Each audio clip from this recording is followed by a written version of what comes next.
Have you given any thought to contributing to the melt? It's easy to do. Just click the Patreon link in the episode notes, and for as little as $3 a month, you can get access to bonus episodes, early access to regular episodes, and you can also participate in monthly Zoom meetups. It helps to keep the magic happening here at the Melt.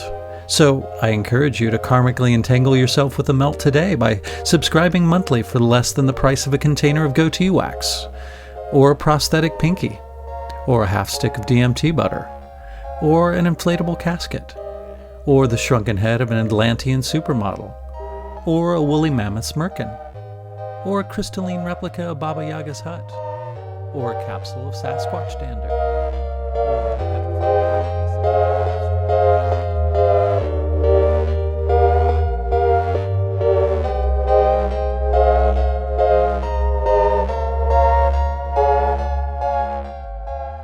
Hello, my name is Chris Snipes, and you are listening to The Melt.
There exists whole other dimensions to ourselves, our world, and our interactions with others in the world that many pay little heed to. Exchanges of energy happen whenever we interact with other humans, animals, and our environment in general. Whether there is intent behind it or not, something is always being given and taken, traded or stolen. Some people seem to thrive on negative energy because of trauma that they've experienced in their childhoods, or because they've incorporated it into their identity. All of us actually thrive from positive energy because harmony seems to be how the multiverse works best, when absent of the obscurations of selfishness, greed, hate, and other symptoms that occur when someone is under the illusion that everything is separate and not interconnected and interdependent. When one realizes that life involves a constant exchange of energy, it isn't a far leap to see how sometimes we might pick up on energies that stick to us, or that we have agreed to a contract on a level that we don't realize, and that this energetic obligation can drain us or cause us to react in a way that we do not readily understand. This is why it's important to keep a clean, energetic house. Energy, like matter, can stagnate and fester, and then it can become burdensome or destructive. The last time that I had Amandha Vollmer on, at the very end of our chat, she brought up the importance of energetic hygiene, and I suggested that I have her back again to discuss just that, and this is that chat. I start off the conversation by asking Amandha what is meant by energetic hygiene. Well, I mean, when you're talking about energetic hygiene, you're dealing with the entire form, ultimately, because everything is vibration, frequency, energy, whatever you want to call it, chi, life force. And one of the ways that, that method, or those methods, are many, right? And it really comes down to the rituals, traditions, habits, behaviors that those individuals are experienced in. Some people like the Native American traditions to cleanse, Some people use Gnostic traditions, and some people use Tibetan traditions. There's so many, so it's kind of hard to pin down. But ultimately, what your goal is to clear the vibrational field. So we all have fields around us, different ones from different energy centers. And we need to be energy aware and more so. And, the first thing is to get quiet and to get internal. So either a meditation, a contemplation, sitting with your eyes closed, whatever you want to call it, is really key, because you can't really tune in to your senses if you're not able to shut out all the cacophony of the chaos and the stimulation and things that are distracting you. Especially at the beginning, you get better at batting away distractions in meditations. So wherever people are at, I'm hoping that they do such a thing, because that's a connection to really your answers inside. And So, then, sorry? no, go ahead, please. Oh, 1 second. And then the other understanding would be to do the cleansing of the bodies. I like to do things like smudging. I use a lot of sage, sweetgrass, cedar, different kinds of incenses. I really find they help settle me, especially if I've been interacting with a lot of people. And and Sol Luckman, actually, when in our conversation, he was saying that there's 9 different energetic types of people. So sort of like a sub-energy. And I think that depends on what works for you. That's why it's going to be different for different people. Some people will do something like Tai Chi as a meditation, right? Or something that's more active to center them. And some people need quiet and stillness to anchor and center them, for example, right? Getting out in nature, grounding, those things are simple and you can cleanse very easily your field. It's not complicated. You can go literally walk out, touch a tree, and you're grounding yourself. You don't even have to have your shoes off. If you're touching a tree, you're connected to the ground, and all of the discordant electrical energies that are bouncing around in your field will be grounded through and taken away from you. So that's a simple, very simple cleanse that anybody can do. And there's things like forest bathing, where you go out, pretty naked or very exposed into forest scenarios and connect with nature. Again, those things are very cleansing. Utilizing the elements, people will go to elemental cleansing. Fire, obviously, is used for purification. I love when it's windy. It's been windy the last couple of days, and I feel like I want to be out in it. I want it to tussle my hair. I want it to affect me, to touch my skin. All of the methods of exposing yourself to elements, when we have a lot of lakes and rivers up here. So just going in the river itself, the electrical current is cleansing to your fields. There's aspects of the chakra system that get really clogged out, and that can require a little more focus. Again, Sol was talking about a problem in the second chakra that we have in this reality. I'll see if I can get to it. But it's a complication where we're not able to have our kundalini rising properly. And that stuck energy in the biofield leads to a lot of problems in the material plane. So I really do recommend his book talking about potentiation of DNA. And he talks about, obviously physical health benefits to doing these things, because it's all intertwined, right? And the consciousness healing, or conscious healing that is going through in the book. So, but that I haven't investigated yet. He's just was mentioning it yesterday. So it's really opened me up to thinking about the chakra system a little differently. And what's interesting is when I used to do Reiki all the time, like I haven't done it as much since the COVID nonsense.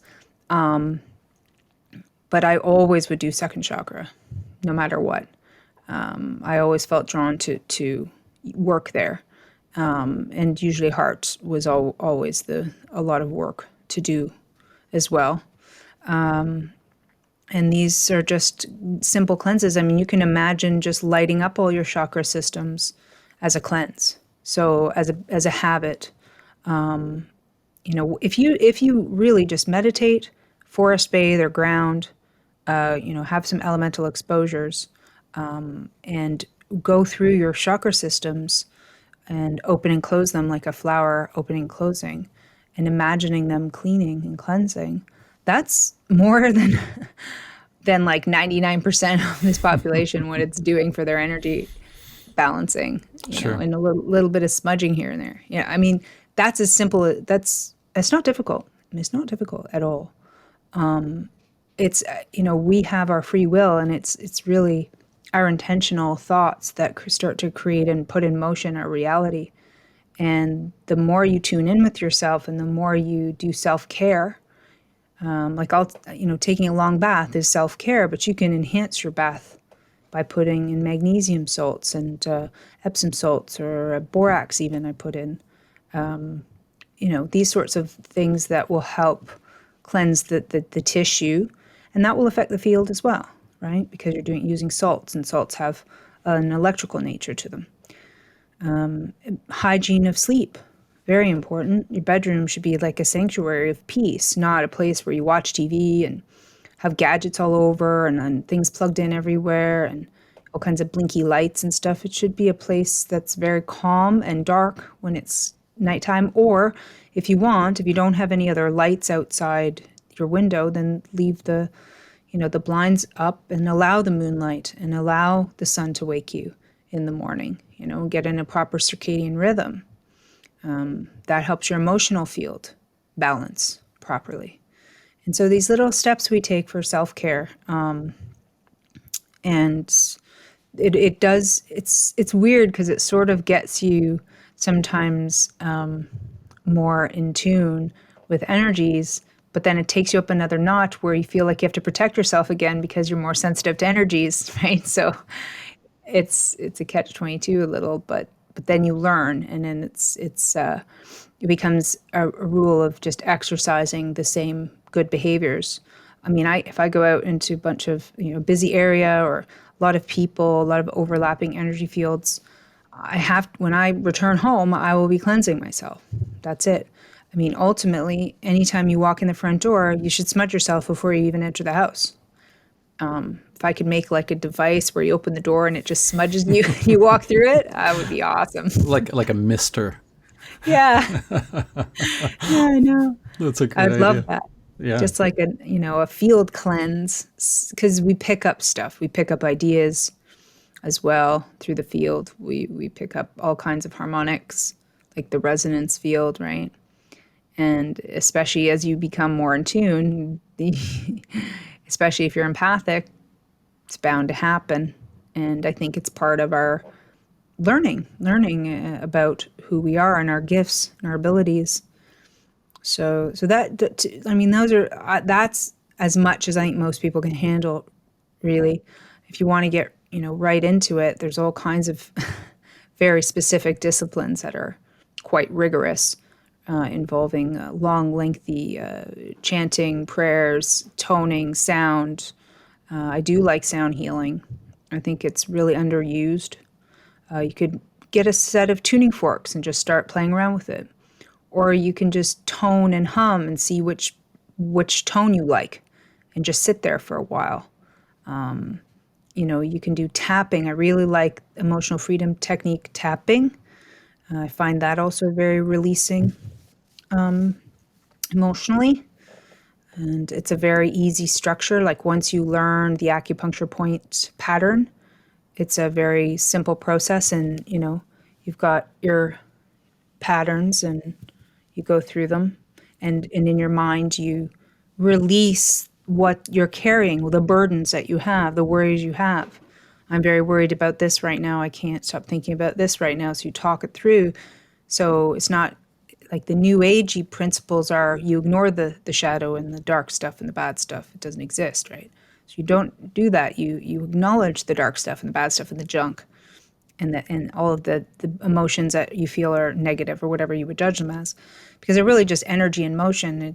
They don't need a label ultimately, unless you need to consciously try to compartmentalize or work through a specific reason for why you feel the way you feel. That's why we have the labels. But ultimately, It's emotion, it's energy in motion, and it's fuel for you if you use it right. So once you acknowledge that and you release it, then you can restructure and say, okay, here's what I choose to feel today. You know, I choose to feel empowered, and I choose that, I choose to release the control that I might have over that situation, for example, right? Or I choose to just send loving thoughts now. I think my solution is if I just sit and send love to that person, that's going to be, very helpful for me right now. And then that's what you tap through in your body, and those signals are very visceral. So the nervous system's responding to that. And it's very powerful. People have all kinds of wonderful releases and positive experiences from just doing these simple acts. So I really recommend a lot of the time the emotional freedom technique. I like I like the motion aspect of that too, because that really ties into phrases that we hear all the time. Go with the flow, like let go of something. Like that's part of why we become sick, I think, is because we we can't let go of something. We hold on to it in a part of our body or a part of our, I don't know, our psyche or our spirit or our soul, whatever you want to call it. And then that, if you do that long enough, then that turns into some sort of a malady or a sickness or something, right? Yes, and attachment is ultimately pain. Really leads to a pain because you don't want to be a psychopath about it.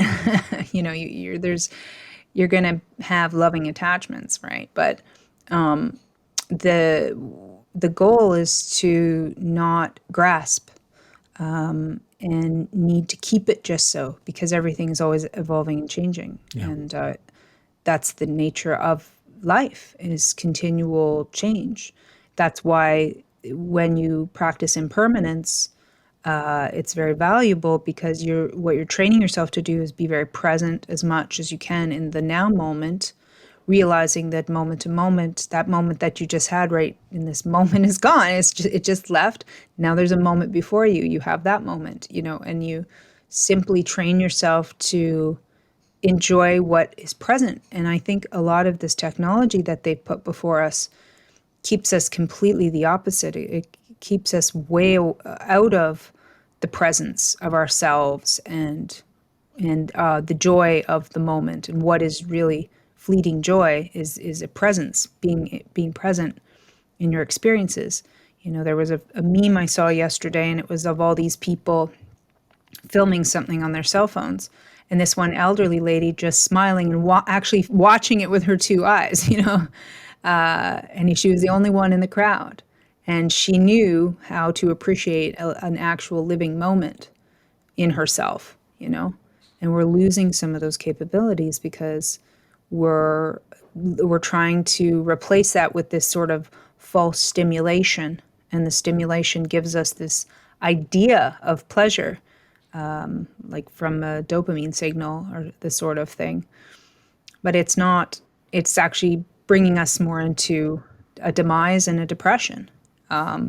Especially a lot of it is comparing yourself to others in other scenarios that you really have no beat on how they really live. I mean, most of those Instagram accounts, yeah, I'm sure it's not so lovely if you were with them. Exactly. Can we stop bickering so we can take a selfie? Okay, come on, guys.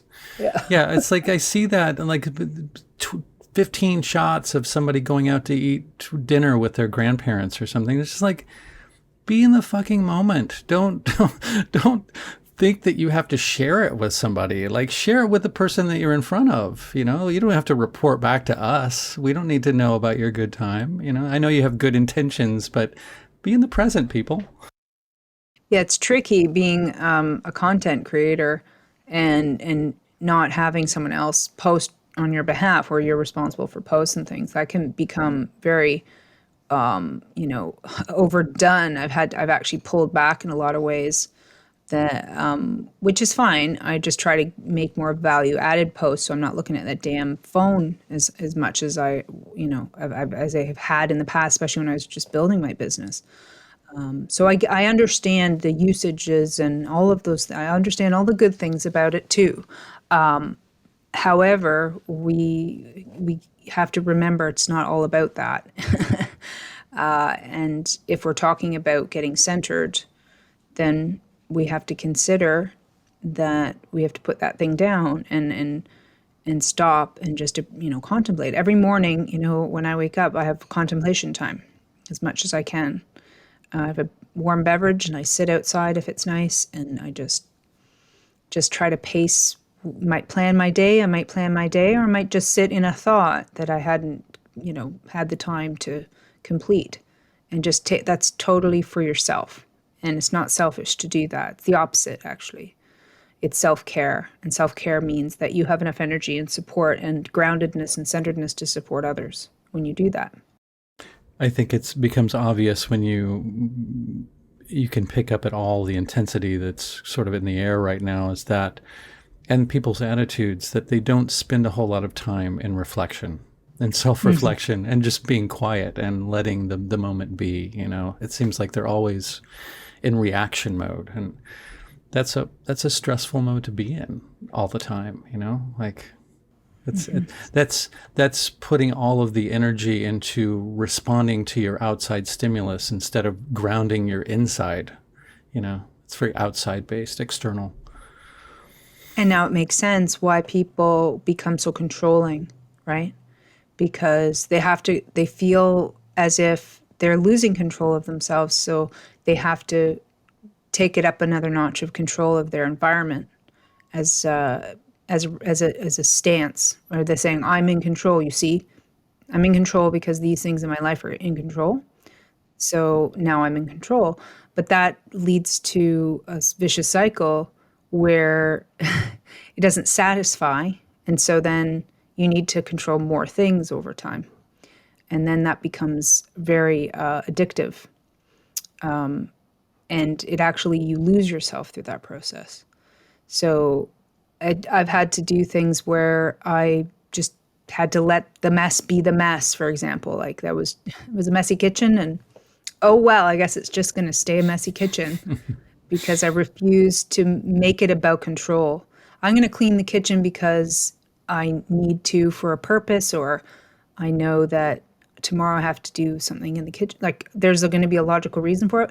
I'm not going to do it ever from I have to control that scenario to feel like I'm in control. So is a difference. And so questioning why you do the things you do the way you do them. And also I think a lot of it we're healing now is trauma. I mean, really, look at the amount of trauma. Look at the amount of trauma that's been purported on humanity in the last 18 months. That alone is absurd. But beyond, it's been generation after generation of trauma. I mean, no one seems to be able to get out away from it. Very few.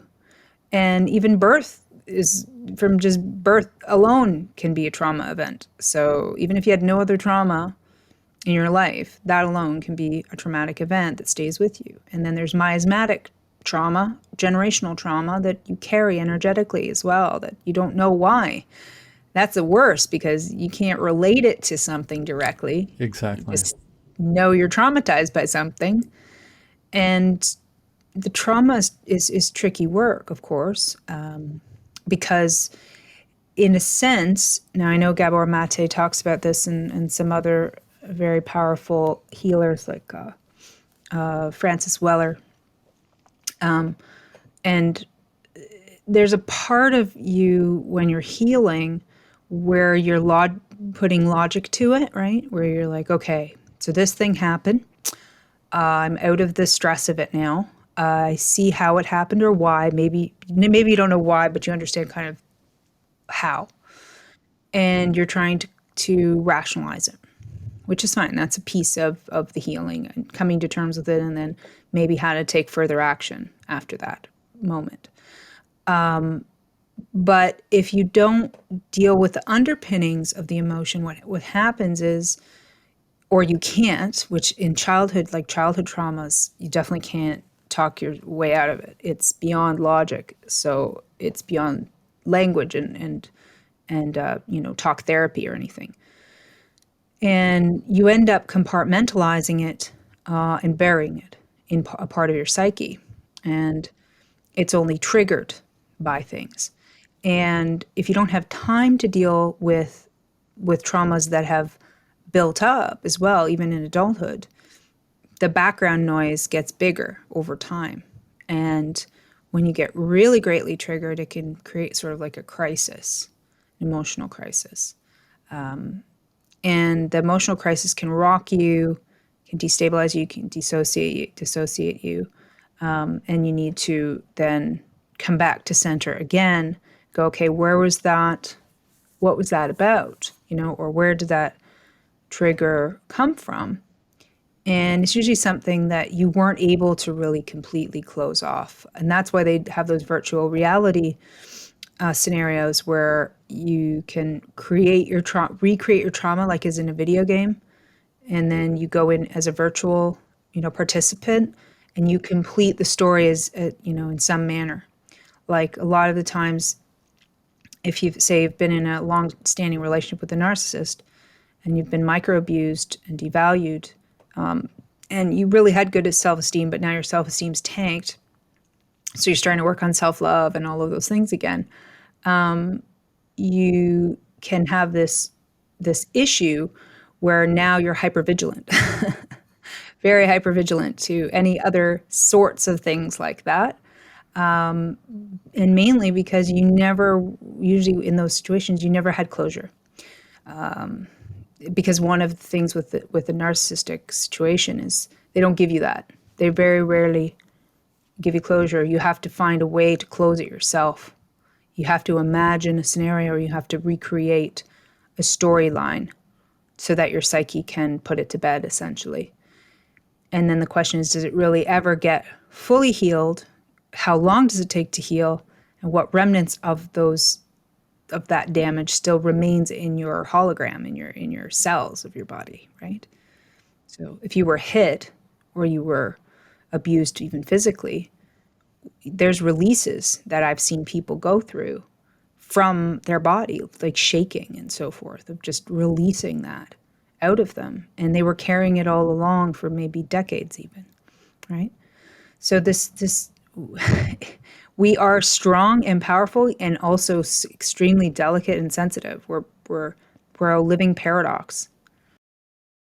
Yeah, and so the people that come off as being the most cynical or the most detached often are the ones that just have the thickest armor. They're the ones that are guarding the tenderest parts of themselves, because that's just an unassailable situation for them to have that touched, to have that direct connection.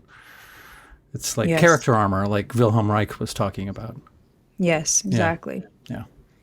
And for the armor to come down, you have to be vulnerable. There's healing in vulnerability, but it has to be real vulnerability. Yeah. It can't be just, I think I'm being vulnerable now because I'm, talking in this manner.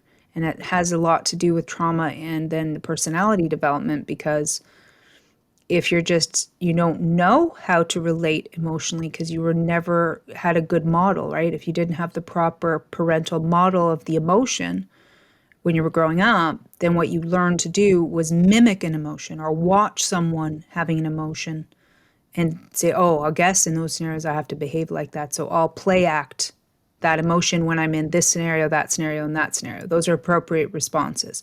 So they just train themselves to, okay, I'm going to be emotional now because I'm supposed to be, because this is how you're supposed to be with this sort of thing. But it's not genuine because they don't know how to actually feel it really in the scenario. And if they do start to feel emotions that are new to them, but real, it can be very frightening.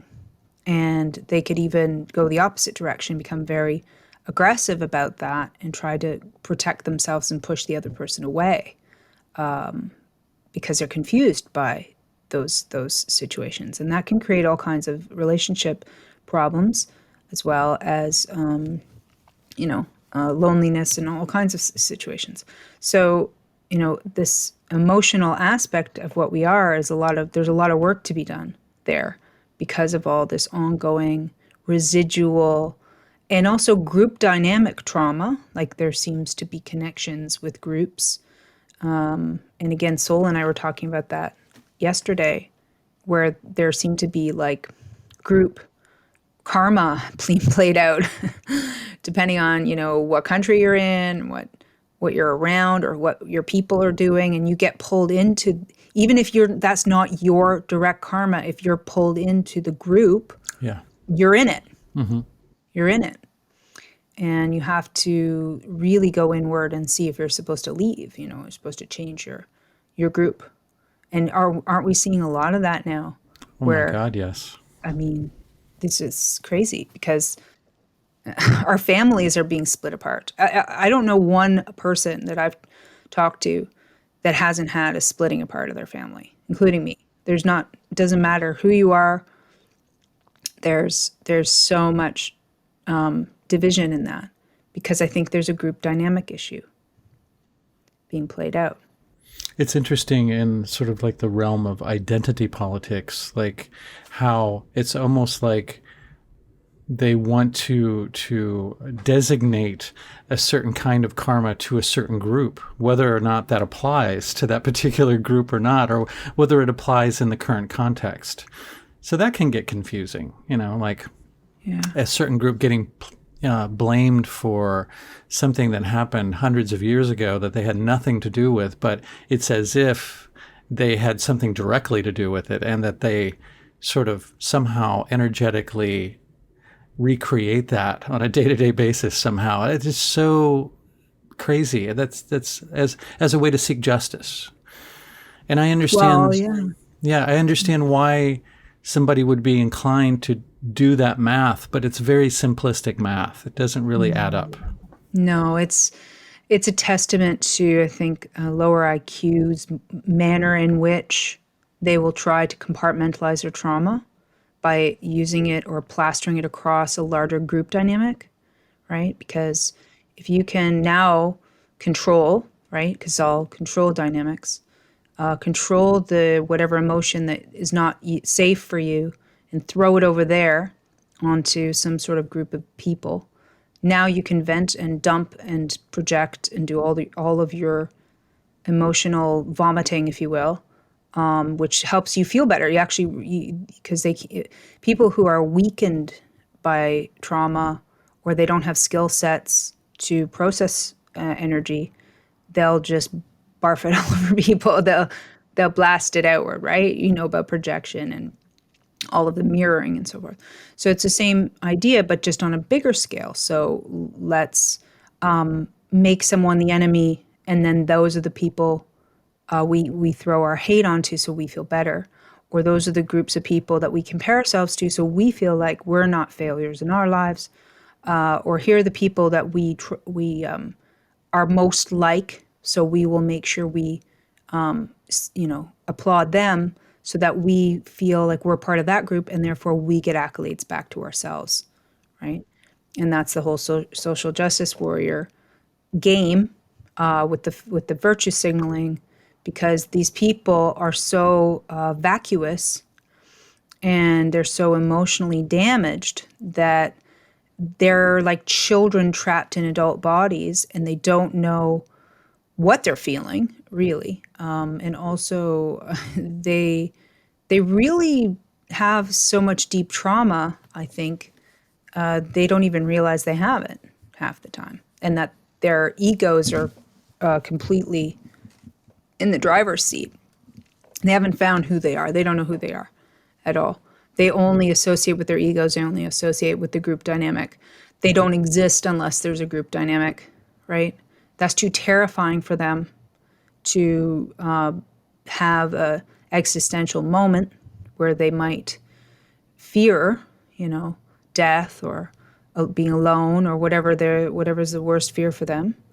So this is how they catapult themselves as far away from those thoughts as heavenly possible. They won't have deep thoughts. So if you can't have deep thoughts, you better distract yourself pretty good with some stories. You better compartmentalize really well. And you better never contemplate, never meditate, never ask deep questions, and never go outside the group think. And that's what we have. We have a lot of people basically just like that. And again, it's all about the external. There's no self-reflecting. It's all about the external, what's going on the outside, and what people look like on the outside. That's often the way that their groups are split up, is skin color or whatever, who they sleep with, all these seemingly inconsequential things which they had nothing to do with. I mean, I happen to think on some level we do have something to do with the way that we incarnate, but these people who are most likely atheists who only believe in materialism, and I'm painting with a broad brush here, don't foresee that. So it's so interesting how much emphasis they put on that. And they call it diversity too. If we get a group of people that have different skin colors or they sleep with different types of people, or they don't sleep with anybody, or they identify as a dragon or whatever, that is somehow is diversity, when really, if you looked inside their heads, they think very similarly. So to me, the real diversity is the internal, not the external. Like, who cares about the external, I don't know. Does that make any sense? Yeah, and what's interesting is when you do finally come home to yourself, right? And you feel that you have some sort of touchstone on who you are, like what your purpose is, why you were born here, why you get up each day, and whatever it is that anchors you. What's interesting is you find your own style and and look and all that. It just happens around you because it's a reflection of the inside on the outside. Yeah. You don't even have to toy with it much, and you just become either beautiful, or even if you don't have what they call beautiful features, it doesn't matter, because there's still a beauty, there's still a power, or there's still something that the je ne sais quoi that you don't, something about that person that is magical or is beautiful or is special, right? Yeah. And that's the irony of it. The more you focus on the external, the more empty inside and the more alone you actually do feel. And basic hygiene aside, a lot of what's being done is a very weird, almost like a demented sort of altering of the self, as far away from the original, image as what was there. And that's one sure way to never reflect into yourself properly, right? When you've split parts of your body and injected them with things and cut stuff off and dyed your hair all these different colors and done all this sort of thing, when you look in the mirror, you don't know what you're seeing. You're seeing a distorted image. And I just found out about something that I'm definitely going to invest in. It's called True Mirror. So what's fascinating about the human condition is that we can't see ourselves. If you look in a mirror, you see a doppelganger. You don't see you. You just see a reflection of you.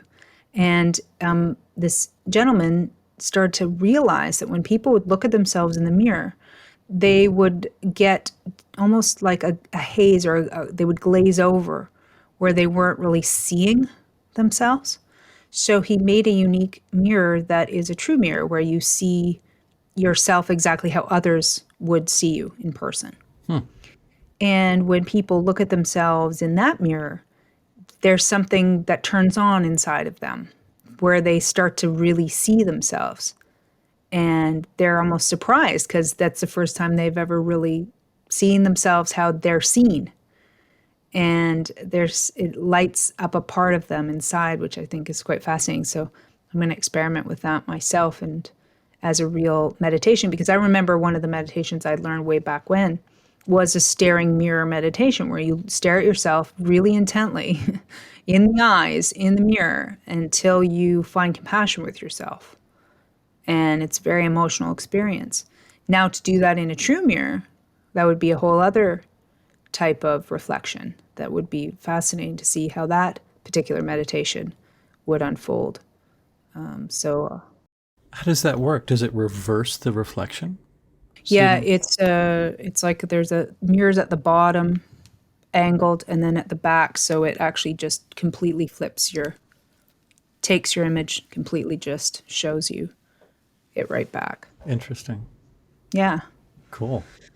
I know. So I'm gonna play around with that. I'm gonna get one for my daughter as well, and see how she feels about it. But there's all these ways that you can get yourself cleaned up. Even these people who are really have lost themselves. At some point, they're going to have a crisis because it's designed that way. So at some point, they'll either have a midlife crisis, health crisis, something that will, shake them up. And it's meant to shake them out of it, so that they get corrected. I think the way the cult situation is set them up is that they will go to the wrong party for help. They'll go into the dragon's den instead of, the safe, warm home for nurturing. And I think that's this sort of a tragic situation that we're seeing unfold, before us here, because they're really being socially engineered to behave that way. But it's not to say that they can't wake up out of it, because everybody has an out. It's built in to us.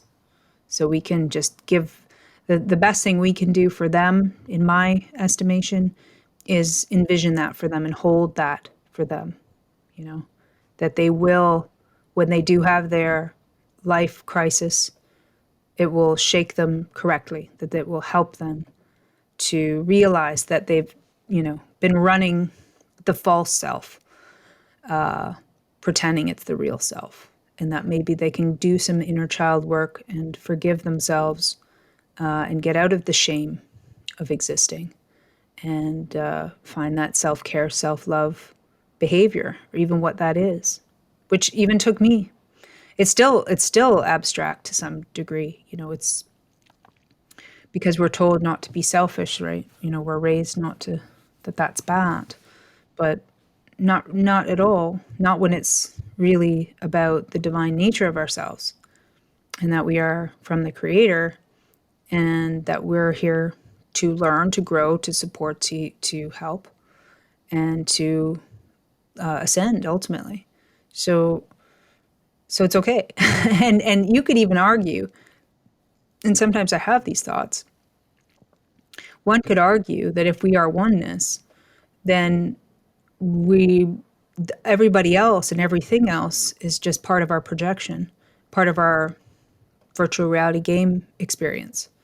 And that we're really treating ourselves. We're when we talk to someone, when we engage with someone, we're just talking to another of ourselves, right? Sure. So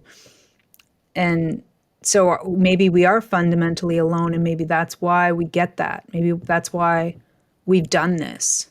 Maybe we're all one and we're really alone and we don't know why we are, right?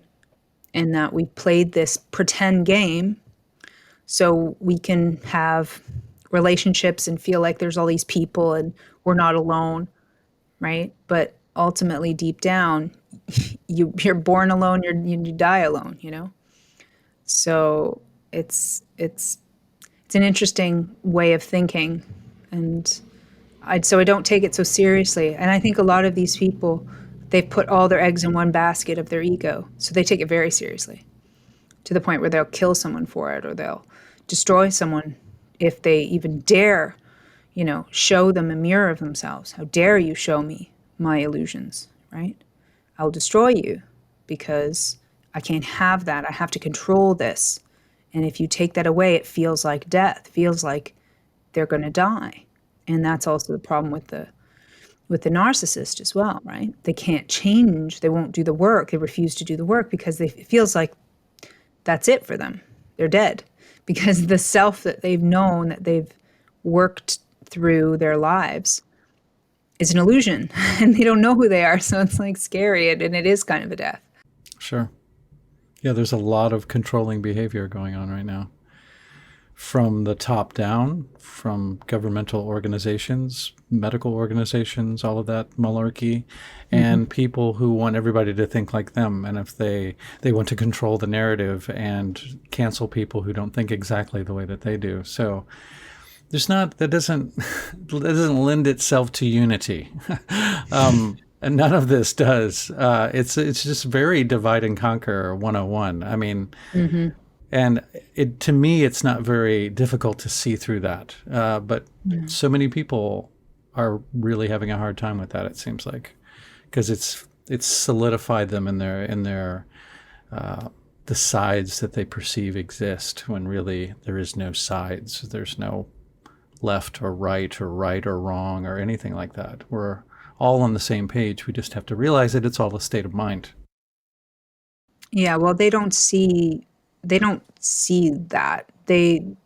People who are in ego states are like asleep, right? Meaning they think that's it. With their life, that's their existence, or that's their total existence, and that they want to get everything they can out of it. So it is truly selfish, painted in, fake, I'm helping you, or I'm good, I'm a good person, or all of that. But it's really to just get them into a feeling that they feel safe, that they feel in control, that they've got the things they're told they're supposed to get, like, I don't know, career or a house or whatever the thing they're told is valuable. They'll get those things or try to get those things. And it's sad in a lot of ways, because they have completely untapped potential that they don't even know they have in them. And they go around in life hurting everybody, and and themselves, of course. Yes. Yeah, exactly. So yeah, it's it's part of this repeated incarnational cycle. So a lot of them are just really, I see them as very young souls. They would be spiritually shocked, to be at the echelon that we are at right now. We just got in the car earlier than they got in their car toward the destination. Yeah. I remember there was this there in the, I think it was the 90s or something. There was all these sort of new agey books about the indigo children, and like they come into this world and they're very advanced and they know the game and stuff like that. This seems to be the inverse of that. I don't know, what should we call these people? The I don't octagon know. children. Yeah, what is that? That's Yeah, the forgotten generation, the true forgotten generation, because they've yeah. forgotten everything. Yeah, exactly. Like the brainwashing, or not the brainwashing, but the sort of soul wiping that happens when in between incarnations was very thorough this go round. Like, I have a theory that when you, over time, if you damage the DNA, you damage the physical body, and you have the trauma, and the emotional discordance, and you're not taught natural principles, and you have children, and then another set, generation, and that it degrades, right? As we know, that happens. But in a degraded form, or body structure, the higher souls can't incarnate, can't use that body. So only lower souls or newer souls could inhabit the body, because it's just not vibrationally matched enough. It would probably just like a fuse blowing. And maybe we're seeing that with all kinds of autism. Maybe, there's explanations along those lines where the souls are too big for the body, or they're not fit, and they get stuck in the body, that sort of scenario. interesting. Just a thought, but it's one that I contemplate, because imagine if form is function, as I've learned, and if we evolve ourselves, toward carrying more light, essentially, and these are degraded bodies with DNA that's not properly situated, and we have more DNA than, like, we have other parts of our DNA that need to turn on for extra sensory gifts. then what would go into that body, you know? And I think it's just those lower entities or even smaller entities.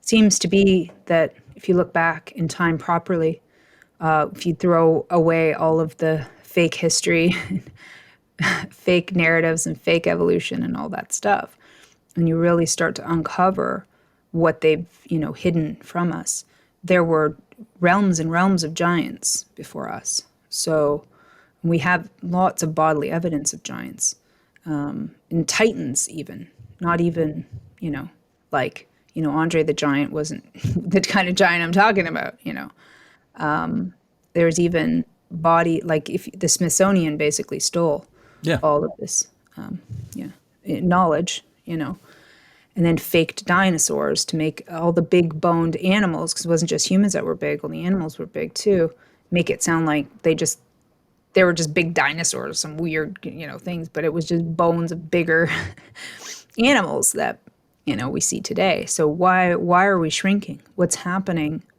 that we're getting smaller and smaller and smaller? Is it because it's easier to control humanity and genetically engineer them to have less of their soul force in one body? Do you have to cut the soul now, and split it? There's theories about that as well, where, you're one soul and then you split into a masculine polarity and a feminine polarity and embody. And then, to what degree have you split off? Because if we're building our soul force, right? If we're building our light, it's got to get physically bigger to some degree. That's my feeling on it. I could be wrong, of course. I'm always willing to be wrong. But the question is, what the heck happened there? Yeah, that's an interesting idea. Yeah. Yeah. So these are things I contemplate on my own time. I love it. Something else that you mentioned too at the end of the last conversation was part of what you do at the end of the day was sort of getting rid of, I don't know if that's the proper terminology, of unconscious contracts that you made. Yeah. Yeah. Well, go into that a little bit more. Well, when I was training in different energy healing modalities, a couple of the Reiki style hands-on healing modalities would have these contract breaking sort of rituals or statements. And so I learned that everything here is contractual. So everything's about free will, which means if you want to make a deal, you got to make a contract and you make an agreement to do that. It could be verbal. The strongest contract is actually verbal. Your word is God, right? So, and all the time you're saying yes to things, and you might even be doing it unconsciously, or maybe you're half asleep, and an entity or an energy comes to you, and you've agreed to something. We're not fully in control of this vehicle all the time, especially in the dream states. So it's really just a pattern in which, first of all, I call upon Saint Germain in the violet fire. So it's a threefold flame of love, power, and wisdom. I imagine the violet flame or the violet fire, that I'm inside of it, like it's throughout my body. And I cut all cords, contracts, agreements, any mistake I may have made. I apologize for it. I was unconscious, and that was a mistake I must have made, and my angels will protect me and my guides will protect me from that. And I thank them as well for their involvement. And it only takes a couple seconds. Once you do it so many years of doing it, it's just automatic. And before bed, you just do the thing. And then I just hand off all of the whatever waste materials of that.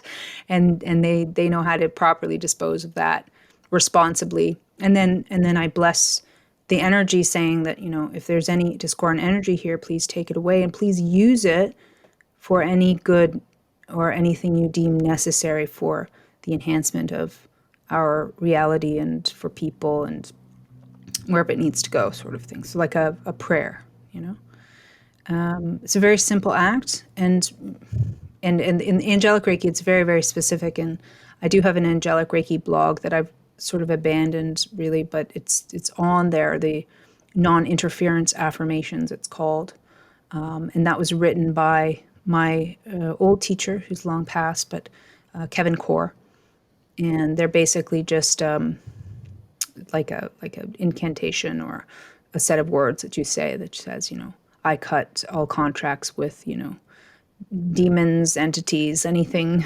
untoward, or past generational contracts or curses or any of these things.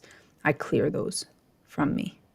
So it's a good practice, and not from fear. It's not about that. It's just you get hook-ins. I mean, if we were to see, oh my gosh, if we were to see all the energy tendrils and hook-ins and discs and bits and bobs, we had, not just the short visual spectrum, we could see bigger. Whoa, we like Barbara Brannon, she could see that stuff, right? Yeah, it would be overwhelming, I'm sure. You wouldn't be able to drive without all these distractions. So those things need to be put to bed before you go to bed, ultimately.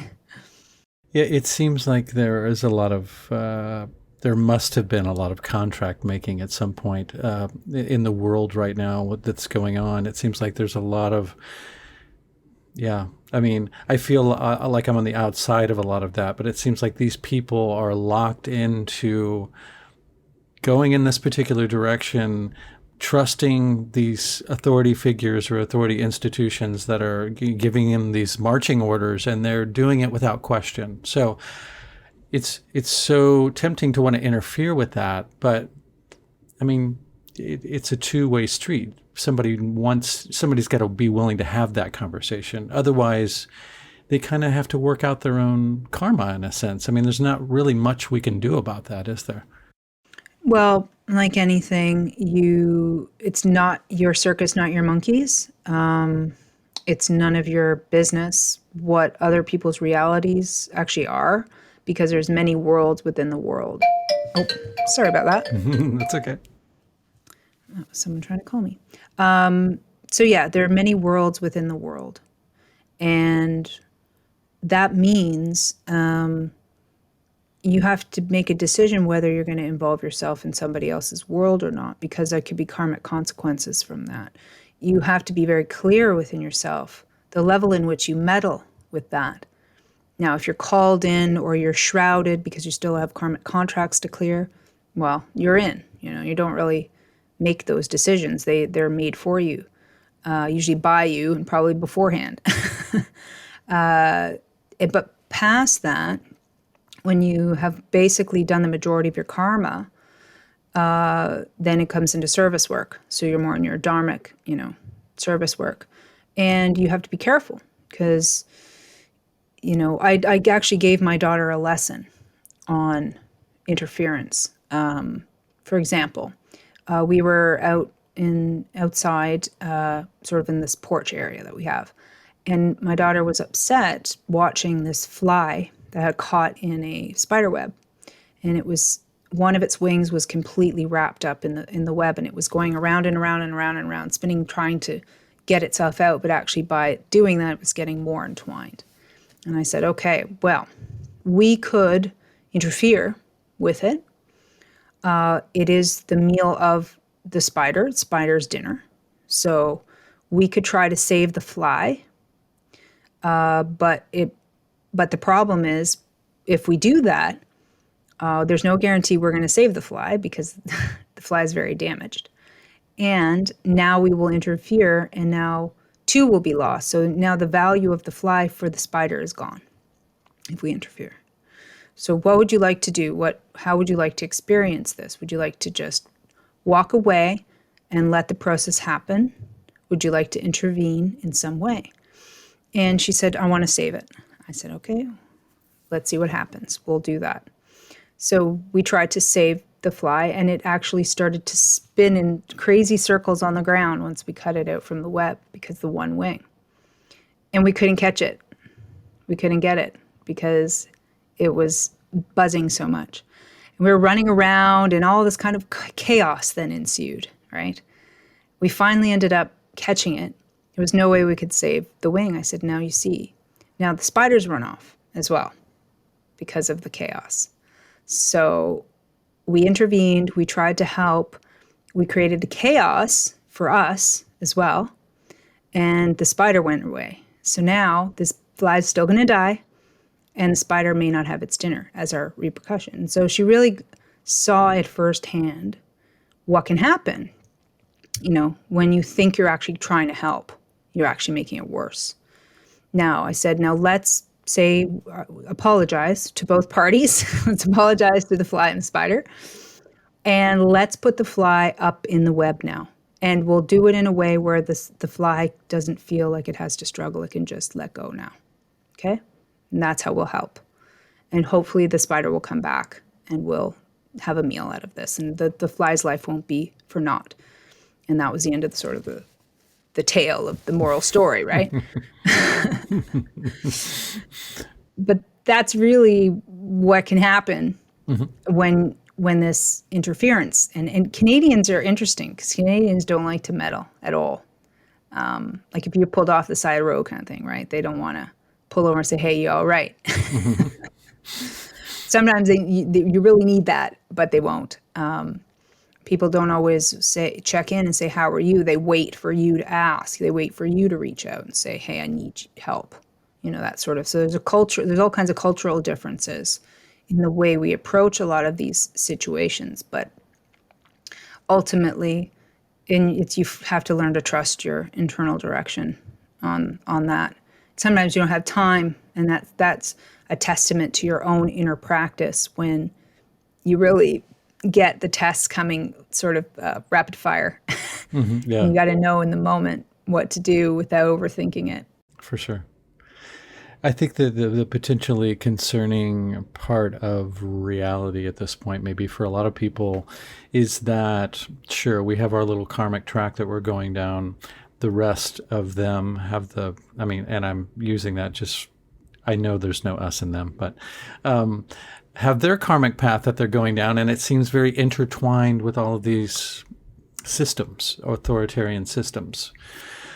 The potentially concerning part for many people, I think, is that those systems also want to concern them, engulf them in their karma and impose something on them that doesn't matter what their karma or what their path is. How do you navigate that? Because, there's crazy stuff going on in Canada too. How do you navigate a reality like that seems, given a certain thought track, seems like it could end up in a kind of a scary place? Well, what I feel now is it's putting everything to practice. For at least my reality, and I can't speak for everybody's individual reality, but for where I sit now, it's designed to be isolated. It's time to do inner work again. It's time to be focused on what you're doing, and it's time to think about when you involve yourself in the group dynamic and when you don't. I knew way a long time ago that I knew I needed to get out of city life, right? I knew even as an empath, it was exhausting to be around that many people all the time. So that was one of my steps, I guess, to getting into an energy field protective place. And then I'm, going to advance to the next stages of that. And so I think long and hard, and even in my scenario, everything's become where it's been brought to me, as opposed to me going out and getting it now, which is a different form of the practice of manifestation, where you don't chase, you sit and you manifest and you attract it to you. And those are the things that I've been practicing lately. And I know, there's others, of course, not just me. There's many worlds within the world, even though they're telling you the stories and we hear the stories, we know the 3D story, we know the projection of what they want, and the implanting of the ideas in everyone's minds, and the different types of psychological exercises on those who are fully in their ego. But it doesn't affect us, you see, because we've honed our egos. We know when someone's manipulating us, and we're not programmable like that, So we're not touchable in that regard. We don't give them our free will. Therefore, there's no contracts we go about and do what we got to do as best as we can without interfacing with the group dynamic as much as possible for now. And that's another reason why I actually haven't attended the rallies. I think I'm not saying rallies are bad. I'm saying I think they're wonderful and powerful. They're not for me. That's all. I can send them energy from afar. I did a virtual rally, video rally, that sort of support. I shared and I support as much as possible. I'm just saying that we must be very aware of what we put our energy into right now, and it's a test of that. And even with the ego, getting your attention on you and stuff, it's just, you got to understand that you're trying to play the role of support in whatever way you're set up to do it, and you don't meddle, you don't interfere in it unless you're specifically asked. So if I'm asked to assist, and I have to sit and contemplate and see what my gut says, if that's appropriate or not. But I'm not going to go in and start meddling around. Every time I do that, I get a backlash. So that tells me right there, you don't do that. I'm not going to go to the parliament and say, stop doing that. I'm going to, you're an idiot. You are an idiot. But I'm not going to do that, right? I might call you an idiot from over here, but, that's not, they have to play out the story however they're playing out the story. For whatever reason, the storyline is to play out. We just step out of the way and let the insanity do its little game, which is not sustainable. We know that. It's not, right? I mean, just simply think about nature's laws and the things that we know about this place. And then think about the AI and the 5G tech and the nanotubes and the metals and the toxic levels and the suppression of the sun and all the weather warfare with the geoengineering and all the stuff that they're trying to do. That's just blowback after blowback they're going to create for themselves. So I just see it, but as a like I'm watching it from afar and assisting it when called into action, as if it's like a bigger ego. Like you've chiseled your small independent ego, so you know who you are, and now it's like doing it on the macro level in some way, where you're not falling for the traps. Even the sensationalist news, right? It's kind of a trap. Ooh, this bad thing happened. Ooh, more of this. Look over here. Look over here. Pay attention to this. Feed your energy into that. That's a trap as well. So I've seen it also happen on the questioner side too, is that it seems like some people almost get a little gleeful for this spectacle that they see about ready to unfold. Like they're almost like they can't wait till people start dropping like flies from these vaccines, which is a little disturbing. That's taking it to a different level. I think if you're wanting, like you're almost glad something like that is going to happen, like it's going to teach these people a lesson when maybe they're not going to get that lesson at all from that situation. I think that feeling, which I have had to some degree, so I kind of understand it. It's born of frustration. It's actually, believe it or not, it comes from love, because when somebody does something so stupid, and you're so frustrated and you're upset, like you're really upset that they're going to die and that you've had to mourn the loss of everything, and you're hurting badly, right? What happens when you're like that? You go, well, fine. I hope I hope it happens, right? Isn't it that you get to that level of spitefulness where it's your last thing to say, because there's nothing else. You just, it's from hurt. It's just, it comes from a hurt place. I think it comes from broken-hearted place. That's all. Yeah. I don't think it's malicious, meaning, well, fine, die. No, I think it's from compassion that's broken down. That's like, I give up. I give up. Go, fine, you want to die? Then go then. I mean, what are you taking so long for, right? Like that. No, I understand the intention for sure. Yeah. I maybe have leaned in that direction, not in that particular area, but out of frustration and disappointment in the mass of humanity that seems to unquestionably go along with all of this malarkey. Yeah, for fucking sure. Like, okay, it's more like if you want to lead a life of fear and just cower inside of your house wearing a mask by yourself, go for that. I still don't wish those people to die, but yeah, I understand the frustration for sure. For fucking sure. It's depressing to go outside and realize that this thing is still going on and people are just still doing the exact same thing and will do whatever they're told to do, except free themselves and critically think. That's a little harder to convince people to do, but yeah. Oh, yeah, of course. Naturally, we're seeing, again, all the shadows being played out in real time, right? For sure. They're not pretty shadows. They're not pretty situations, but the degrading, right? What do you do now? A lot of these people, they don't have the consciousness to come out.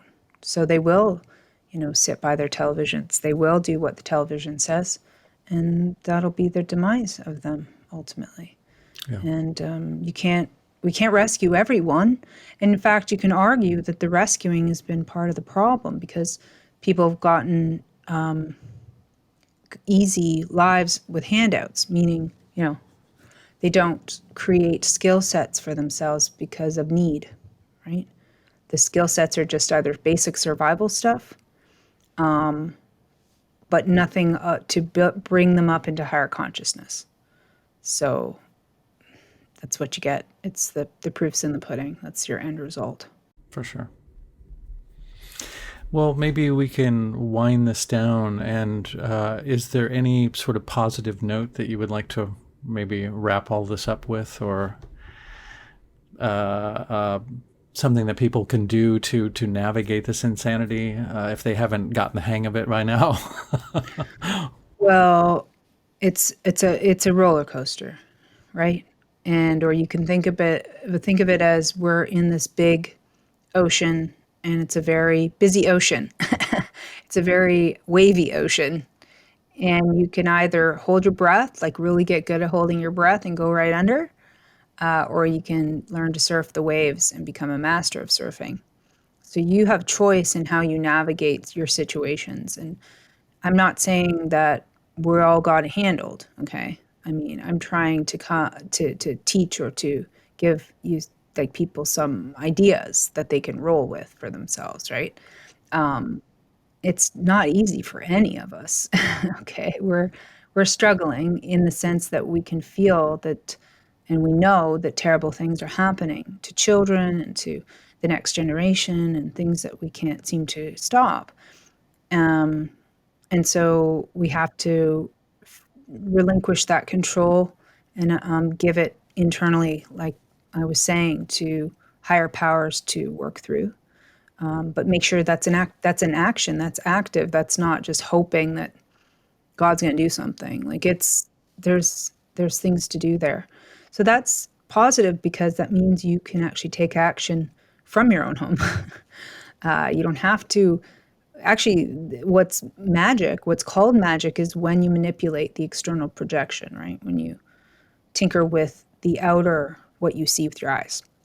But real manifestation through divinity is from the inside, from your own thoughts and your own energy and feelings, right? So, and your own word. And that is how you can really start to change things around you. So I urge people to consider that. Doesn't mean you don't do anything. It means that when you're in that right energy and you start to feel proper or get triggers of what you're supposed to do, then you'll be guided more so into the correct action. So if you're guided to write a notice of liability to Canada Post, because I'm being guided to do that, and give them the affidavit and let them know that a discrimination lawsuit's coming their way, then that's from your inner guidance, right? But it's not from spiteful, they deserve it, I'm going to suck it to them energies, right? It's coming from, okay, this happened. It's not cool. What should I do about it? I'm going to wait. I'm going to wait, contemplate, pray, give it to God, give it through my body, let go, completely let go, and see what comes back. And when it comes back, I'll take the action. Again, if my gut says, take the action. And then you're in right action. You won't make karmic messes. You'll assist properly and can even be joyous for you. So there's a lot of lessons. So if you look at it like, what are your lessons in your life right now? Handle what's before you. Take each step each day. Do your best that you can do. And that's enough. It's enough. And I don't know everybody's reality. Nobody's going to know everybody's reality. It's impossible to know that. But you can heal everything. You really can. And we're learning that. We're remembering that.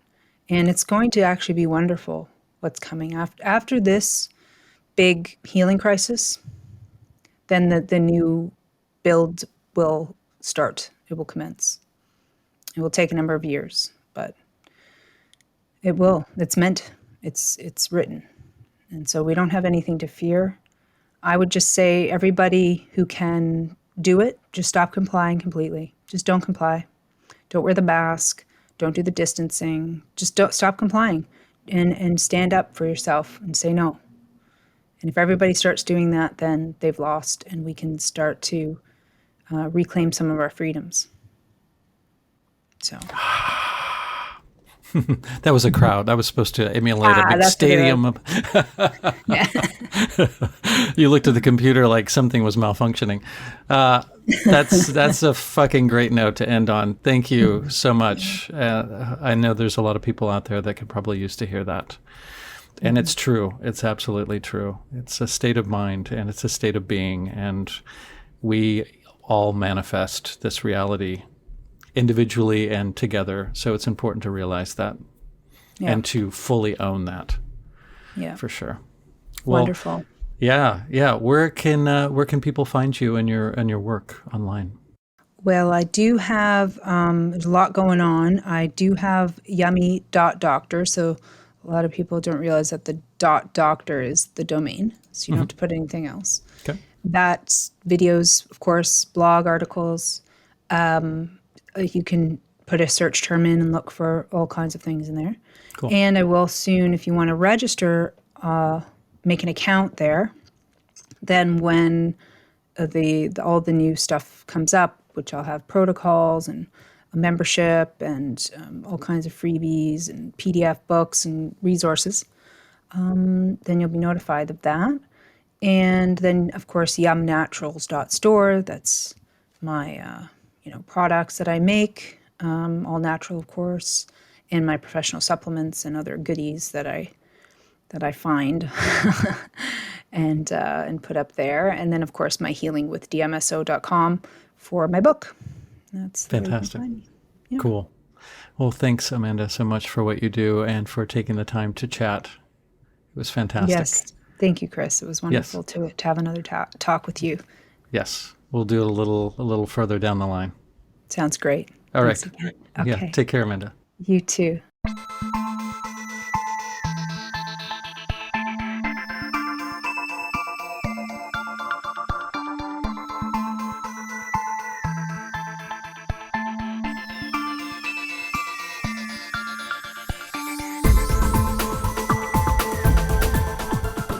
If you've liked what you've heard and would like to contribute to the melt, there are a few ways that you can do that. The most tangible would be financially. Just click the Patreon link in the episode notes and there you will find ways that you can contribute for as little as $3 a month. This will give you access to bonus episodes, early access to regular episodes, and you can also participate in monthly Zoom meetups. Contributing financially will also help make the melt better, pay the bills, and help to make this podcast a full-time endeavor that I can fully devote my time to and provide you with more content. Another way of contributing would be to go to wherever it is that you subscribe to The Melt and give it a favorable review or rating, and this will help it to reach more people. You can also spread the word to friends and family via social media, email, or word of mouth. And lastly, if none of those options are readily available or appealing to you, simply send your positive thoughts and intentions. In an interconnected and quantumly entangled multiverse, these also go a long way. Thank you.